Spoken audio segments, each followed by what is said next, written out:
Start that then. Okay. So the first question I have for you today is, can you tell us a bit about your background and what inspired you to pursue a career in politics? Yeah, so I have going way back to the early years, like I was a little Girl Scout brownie. And so I started learning about being civically engaged, honestly, there, right? I mean, we did little Mhm. volunteer projects and things like that. And I don't know that that had a huge bearing on who I turned out to be, but it certainly was a beginning for me. And then, like in college, I was at like, I kind of kept that mindset a little bit, and in college, I was in different groups. I joined Greenpeace and did some work there with our local government to try to ban styrofoam. And so I've always just been engaged in my community. I've always done volunteer work, regardless of where I was. And so just aware of what's going on around me. And so I was a district administrator at a school. My background is in education. And a seat came open in my city commission. At the time, I was running our local trail group, and my husband and I had started like a citizens Facebook page for our city, and so again, just being engaged and being part of that voice. And so I put my name in to get the appointment for the city commission seat, and I did. And about a year later, well, I ran. So that was 2019. I had to run in 2020 during the pandemic to keep the seat, and then our mayor went to, or he was so the state rep, sorry, went to a special election for the Senate, state Senate, and that opened up the state rep seat. And I had realized during my short tenure on the city commission that everybody who represented my geographic location was a white male Republican. And I knew that. But to see, like, to have those interactions on a daily basis and to see everybody from the mayor all the way through our federal congressional representative, and their staff all look the same, all think the same, it was like, we need diversity, we need something, race, gender, ideology, whatever that might be. And so I felt like it didn't need to be me, but somebody had to step up and kind of lead that charge in a way or break through. And so I did, and here I am. All right, perfect. Thank you. Um, and then what are the key issues you're focusing on during your current term? One of the key issues, my top issue for me always is education. As a former educator, I'm very concerned about education and how we can do best for our kiddos, families, teachers, that whole ecosystem. Mhm. And then aside from that, I also am fairly engaged in environmental work, not only not only sustainability stuff, but then also really how we can focus, particularly in Michigan with conservation being such an economic driver for us. So many people come here to enjoy what we have, the Great Lakes, the beautiful forests and rivers and parks and, all the outdoor activities, skiing and kayaking and all the things. So just want to make sure that we are able to continue, supporting that kind of ecosystem so that we are, continue to be a beautiful place that people want to visit. And then also economic development, which is kind of a catch-all, but what I'm really interested in is how we can particularly support our smaller businesses, those Mhm. who open like boutique restaurants and shops and things, so that again we can have a unique and diverse economic system here in the state of Michigan that has something to offer. You're not just going to the same old down the street, but there are folks in the community supporting the community, reinvesting in the community, jobs, and all of those types of things. And so I think those are my kind of big key issues. I also work on a lot of women's issues. I have a particular package right now I'm starting to work on. It has to do with domestic violence protections. And yeah, so kind of All getting right. into that space too, on a more social note, I guess. Mhm. Yes. Okay, thank you. And then how do you feel your experience as a woman has shaped your perspective and approach to politics? Oh my goodness. So I think, first of all, my lived experience, again, I have a different experience, than my male counterparts or my Mhm. male colleagues. And so, of course, anytime you have somebody with a different, experience, a lived experience, that brings value to the conversation and to the work that you do so that you can be more holistic in the way that you approach solutions.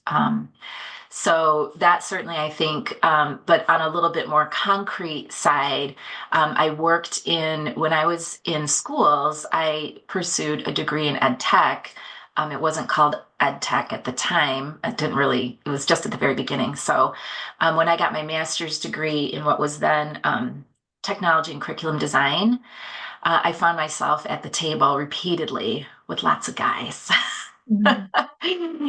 And that experience of having to work in a culture that was different, again, than mine as a woman, helped me, I think, develop the skill set that I need to be successful in the legislature.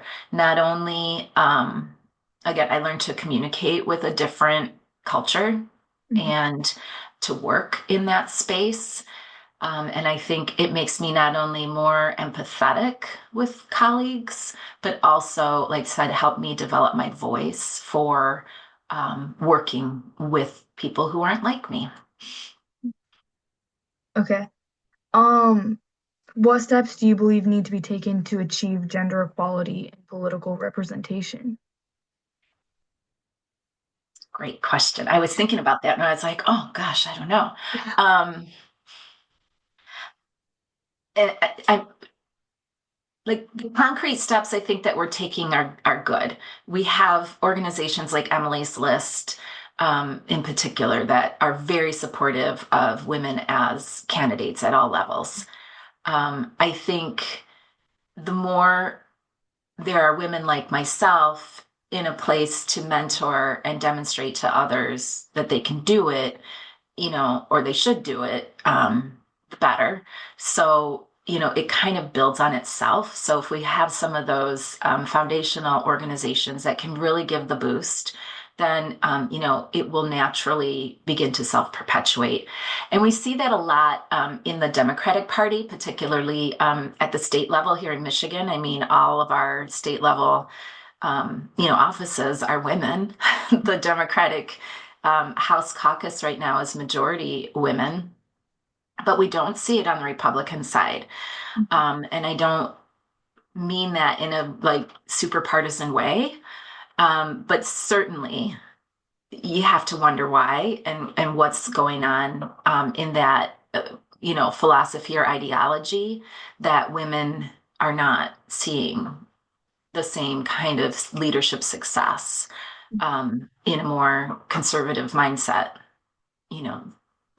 So, so I think, yeah, we need to just do a really good job of mentoring women and girls to consider what leadership looks like and building that into their future. It's a great answer. Thank you. Um, what skills do you believe are essential for high school students aspiring to pursue a career in politics, and what specific activities or organizations can they join to develop these skills? I would say anything, do anything. Hmm. The more experiences you have, the better you're going to be at understanding different points of view, understanding how systems connect, and being able again to work within groups that don't maybe think like you. It can be really comfortable to go into a familiar setting and have that like sounding board, but you want to be in spaces that maybe aren't comfortable or that are new to you, so that you can continue to learn and to grow. And so I just tell people like take any experience. And the reason I say this too is because I lived overseas for a couple of years. Fresh out of college, I went and lived in South Korea. I did not speak the language. I didn't know anything about anything. Didn't know the food. And so it really taught me like, you know, how to be in a very different place and how to survive when things are uncomfortable, when you don't speak the language, all of those things. And so that experience, like the more you can do, they said, just gather as much life experience as possible. Join a sport, join a club, run for student council and lose. Who cares? Like it's better to have failures as well under your belt so that you know how to get past that and how to be successful and what works better next time. I mean, that's how you learn. You don't learn from winning, you learn from losing. Yeah. So don't be afraid to like take risks, and that, just go out there and do it. Do whatever you want. Thank you. What advice would you give to young women aspiring to enter politics? What I just said. But then also um, get engaged, like find a way to be engaged with local elected officials. And that might be, I mean, call them up like this. Just call them up and ask them for a meeting. I love talking to younger people, and maybe that's because I was an educator, but but I really want to help young people like be a part of all of this and figure out how to get there. Volunteer for campaigns. A lot of that low level volunteer work is not fun. I'm going to tell you right now, it's not interesting. I mean, it is interesting, but it can be a bit of a slog. And a lot of it is putting yourself out there, like to knock doors or to make phone calls and things like that. And um, just do it. So again, that you have that experience and then you build the networks, which is bigger than anything. Like get in those spaces, meet other people who are doing community leadership things. Because by coming, like if I have somebody on my staff or somebody volunteering for me that comes to events with me, they meet the leaders from all the nonprofits, they meet business leaders, they meet union leaders, they meet other civic leaders, and so you really get exposed to many different opportunities and and it will move you into those spaces and campaigns and elected officials we could you need all the help we can get. so so where you might have to like specifically apply in other spaces, we'll just take you. Find something for you to do. Yeah. And they said it really opens up those opportunities and then just be available to take them or volunteer for those Mhm. organizations. Be the person who mans the table with everybody's name tag at a dinner, Yeah. because you're going to meet everybody that comes in the door. Yeah. So, all Okay. Perfect. Thank you.